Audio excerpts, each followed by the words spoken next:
So today I thought I'd do a quick video on bonsai pot making using cement. Today I've got a bucket. I like to mix my cement in a bigger bucket. I can use a bigger shovel. It just seems to be quicker that way. And you really want to make sure you get a good mix. Particularly here I have cement and sand, and then I have a cement with some polymer in it. So it's a little mix, so I'm really going to want to mix it a lot. So what you need to do is mix it up. I mix it up first and then add a bunch of water.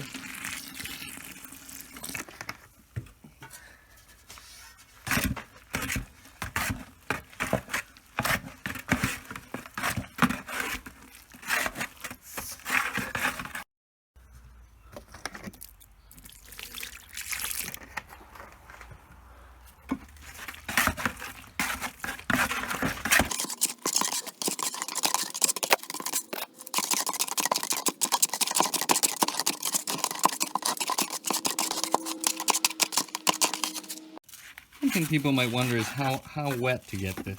Now you can kind of see I have it pretty moist. This is more moist than I would normally do, but I just didn't want to add any more of the polymer because it's a different polymer cement, because it's a different kind of cement than the mix that I have here.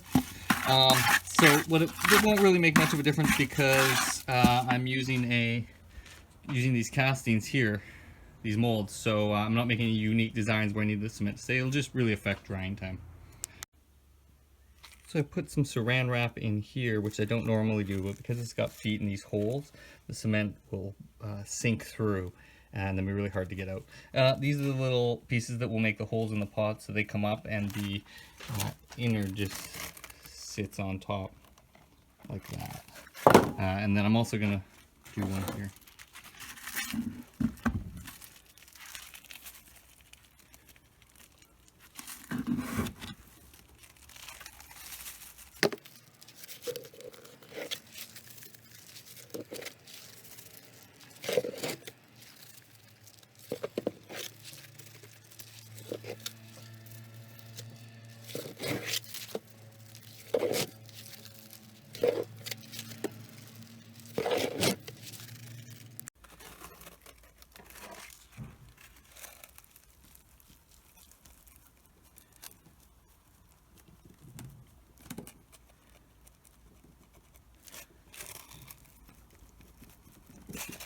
So I'll push this down a bunch, and then I'll have to jiggle it to get all the air pockets out, and sort of smooth out the cement. It should smooth out around the sides by this, by all the jiggling.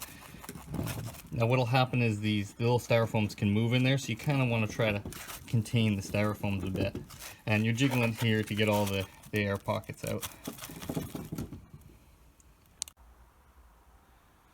So here they are. I've got the inside of the container just fit in nicely. I put the rocks down to weigh it down. Jiggled it a bunch. You can see there's still some bubbles coming up. And then here's the other one I did, and here's some little feet underneath. So I just jiggle these. They'll smooth right out, get any little air bubbles out. The more I can kind of get some of these guys out, the better.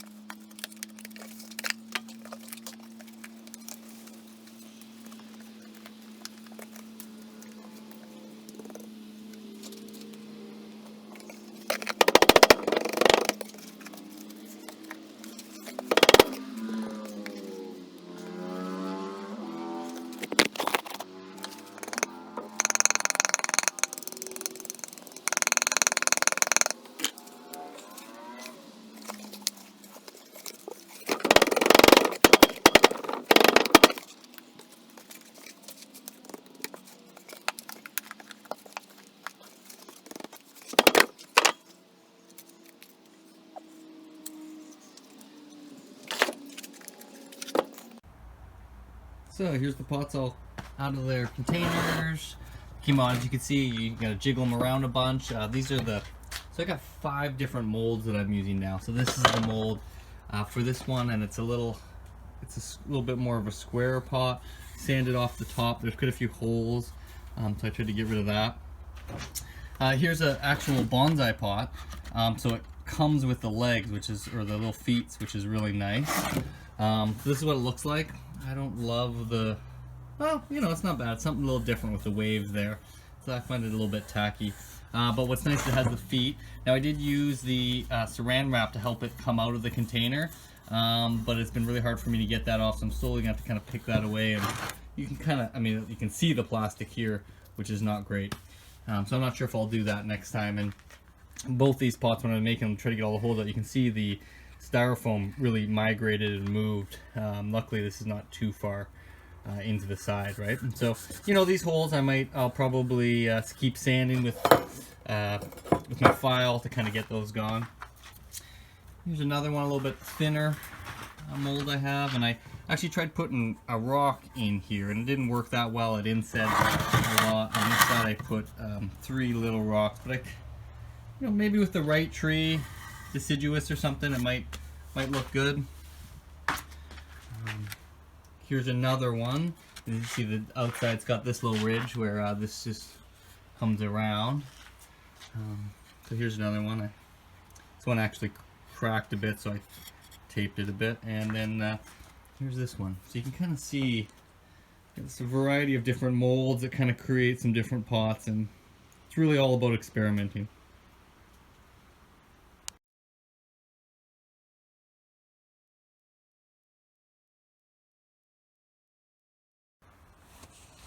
This video is dedicated to my good buddy Nico. He asked about doing a video where I actually show a little bit more making the pots, so I thought I'd do this video.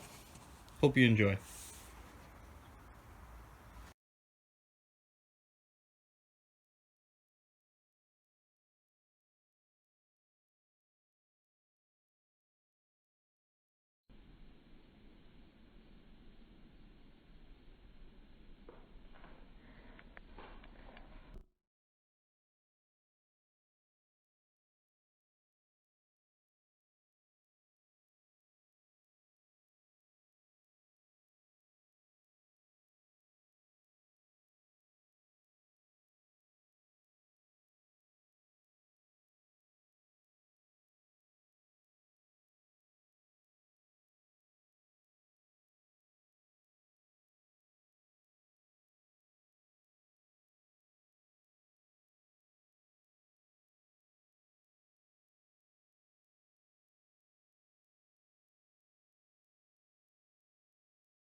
Tupperware. Like I said, I started making these square ones, and you try to find one that fits perfectly in there.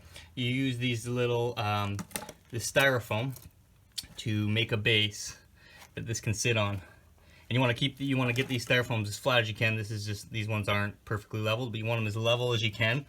You mix your cement, you put your styrofoam in there, and then you place it on there. One of the things you really want to do is get the table level, and then so you're not having edges and lips. Like this one's actually quite level, and so that's what you kind of often want. Now I have gotten other ones where you've had sort of a, let's just show over here, a little bit of a wavy effect, which can be nice, but here there's bumps and rimples and stuff like that. And so sometimes what I found is if you can't find the right side, you have to pack all the cement in and do it along the sides here, and you end up getting a thicker wall. Which can be good for strength, but it limits the size and makes the pot look a bit chunky. So that's what you have here, where here I've actually packed that in and made the cement. Now what I do when I'm trying to keep the wall up straight is I'll pack it in and I'll grab cement and I'll just throw it, and that's why you're getting all these little bumples here, but it will hold the cement in there so the wall doesn't slough down. Now you can see the trouble with that is that you get these holes in there because you can't quite jiggle it enough to get all the air bubbles out. So it really weakens the cement and it gives you this holy look. So whether you want that or not. Baking pans, you know, these sort of aluminum ones. Now they fold out and the weight of the cement, so you get a really weird shape. Some of the tools I use for making cement is this. I got it at a garage sale for $1, a couple bucks. Same with this. I use this file to file down the edges, you know, just kind of make it smooth. This just cleans. This is just a barbecue scraper, and I use that just to clean the the file because it gets pretty clogged up. One of the things that I found is I'm making these little feet. Now I don't love these. I'm really starting to work on my cement and my pots right now. At the start I was just making a bunch of them. But so for these type of ones I was just using egg cartons and filling them up. And then had different sizes. Now these ones are just big ones, but and then I was making these ones. Now, you know, if they're not level, you get a little wobbly on the pot, so that's not good. So I really want to improve on my footwork. You can get this kind of smooth, smoother edge, which is nice. But I broke off an edge there, so that's that. This is a nice pattern. This was actually one of these pots that you get they're meant for in the pond or underwater. Now I had placed it on the outside, but then it just dripped off too much and it starts off. So I put the whole thing back on all the cement back on the inside and layered it. Now, because of all the holes, I had to break the pot to do it. So you know, I could always retape this back up or something, but it'll have cracks and stuff. So that's probably garbage, unfortunately. But what it does is it gives you this sort of, you know, you can see you get this nice texture. So you know, and again, you know, when you're hand doing it, it's hard to get that level top that you get when you use the Tupperware, and you can use a little more moist cement for that. Here's another sort of low casted one. Like I said, the styrofoam's great. You can make little feet for it. Now this is the ones that I like the most here, is these sort of oval ones. They have a little, they often have little ridges, and there's little, it's like lines, and they curve around a bit. So it gives you this wavy look. Some of the other ones I've made, I haven't made the level to the top, so you can actually get a little bit of a wave, and that's kind of an interesting feature to it. These are kind of my favorite ones that I've been making lately. Down here, I've been trying to make trays. Very unsuccessful. Broken a few, so haven't quite figured out a system that. I think I just need a better pot or a perfect setting, something to set in to just make the level right. Some other things here, you know, sometimes you find like nice wood bowls. These are got garage sale. You know, all I'll just do is I'll drill some holes in here, and this should just turn out to be a nice pot. You know, it's pretty small, but it's garage sales, you'll find all kinds of good things. Same thing here, I found this at a garage sale. Now, it doesn't have holes. Often you'll see pots that don't have holes in it, so it's just not good for bonsai at all. So I actually get the drill, and I try to drill in here. Now, I haven't had success yet. I think I need to get some different drill bits. It won't drill through it. I'm just grinding away, making the worst noise. So, well, there's sort of an overview of making bonsai from cement. It's lots of fun.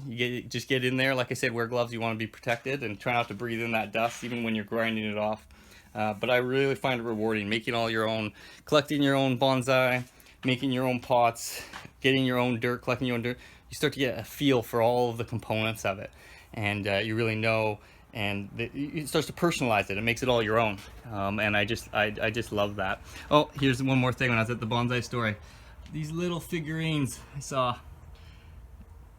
Not the bonsai store, sorry, at the garage sale. These teeny little figurines. I got some over here. Maybe you can see that. Anyways, I just got them for $1 each. I thought, throw them in. It's something a little different for the bonsais. Well, thanks for watching, and press like and subscribe. Kootenai Bonsai.